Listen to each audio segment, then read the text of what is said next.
Fortnight, and I'll talk about the value of mistake paper. Maybe I'll start off with, this is a very basic mistake. I'm referring to a weight, small sheet of linen fiber paper. Whenever you are devising a new recipe for how long to beat something, you have to do a number of tests.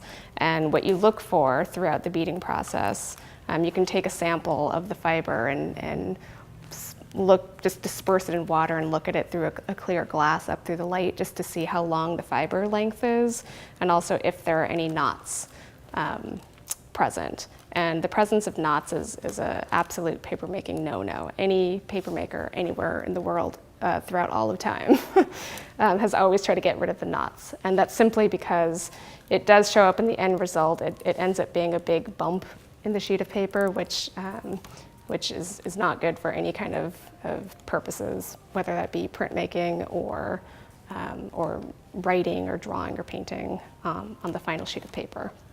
So what I have here is a very knotty sheet of paper, K-N-O-T-T-Y. It's also very thin, so it's close, and I have written on here that this has been beaten for 8 hours, which is not typical of an 8-hour pulp. When it's been in the beater for 8 hours, there should be 0 knots, and it should be very short fiber length. So this actually clued me into the fact that our beater was miscalibrated. So that 0 meaning the blades on our roll were not actually making contact with the beneath bed plate. So it really wasn't grinding the pulp as much as it should be. So this is very bad pulp and was a big nightmare for a lot of our projects. So that's our linen sheet. And then the 4 gray sheets of paper in front of me, this is another beater issue. These are all cotton pulp.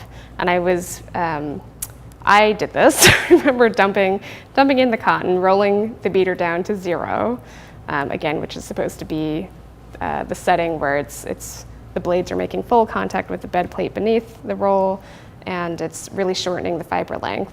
And I remember as I was rolling it down that the sound didn't sound quite right. It sounded a little bit louder than it should, although the whole process is very loud. So I just thought I'd ignore that gut feeling and left it beating for a couple of hours. And actually a coworker of mine noticed a funny smell later on that day, which was actually just the smell of the beater grinding itself down. So what actually happened here is that 0 was not 0. The 0 was actually much past 0. It was a negative number. But again, the beater was not calibrated correctly. So it ground the edges of the blades into the paper. So what we have is actually part metal, part cotton. So there's no pigment added to this. It's just gray because of the metal. And the other thing too is it's really heavy, that indicates the presence of metal.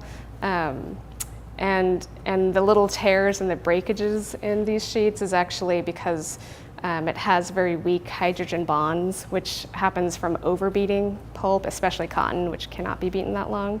And I would guess, I don't know, because this is the only metal paper I've ever made, I would guess that the presence of the metal also does something to counteract those hydrogen bonds as well. So these are really weak and really kind of brittle too. You can sort of break off pieces that just feel like a really bizarre material. Okay, so I have in front of me a few examples of what we call couching mistakes, and also I'll just say sheet forming mistakes. So these mistakes occur after pulp has been beaten and when the papermaker is actually forming the sheet of paper using a vat and a papermaking mold. So I'll start off with this guy here. This is actually made from a really fine linen pulp. It's been pigmented, and the most immediate mistake that you see is this tear along one corner that happened during the couching process. So what happens is after you pull the sheet of paper with your mold, you're left with your fibers on the top of the screen.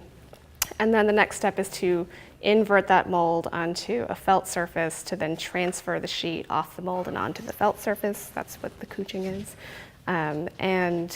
With really thin sheets of paper like this, and also with fine pulps, linen tends to be a little on the sticky side when you're working with it, so it's a more difficult piece of paper to couch.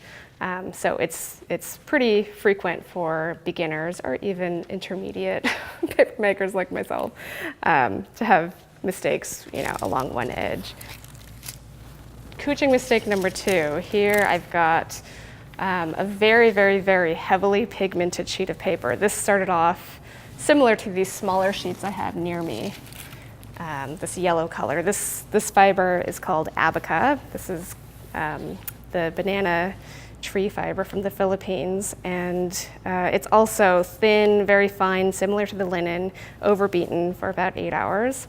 And it too is sticky and difficult to couch. So here, it didn't really tear. I just have a series of folds and wrinkles that happened after I couched and lifted up my mold. And finally, I have these 3 smaller sheets, again, of abaca fiber.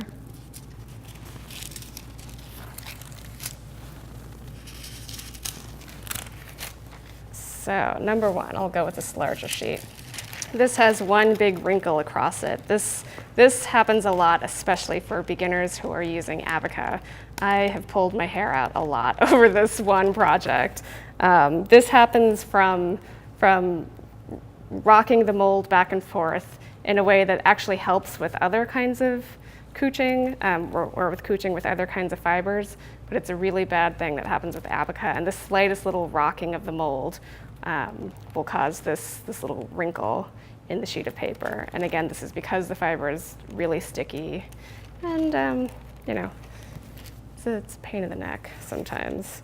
This next sheet has one big fold, again, another couching issue. It's my guess would be that this one edge stuck to the mold, and when I lifted it, flipped back on top of itself.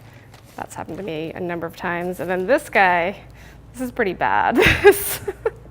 I don't even know where to begin. This has tears in it.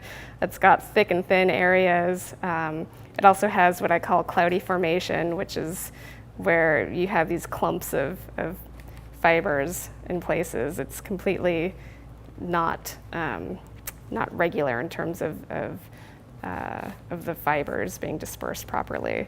So this is definitely from couching.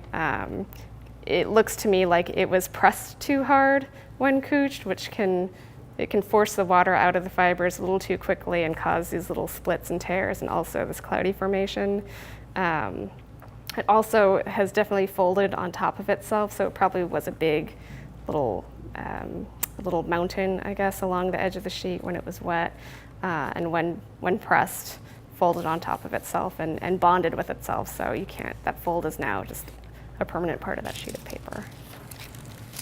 When learning any kind of craft, I think it's inevitable that you'll make a number of mistakes, and making those mistakes and learning why they occur helps you become better at that craft, number 1.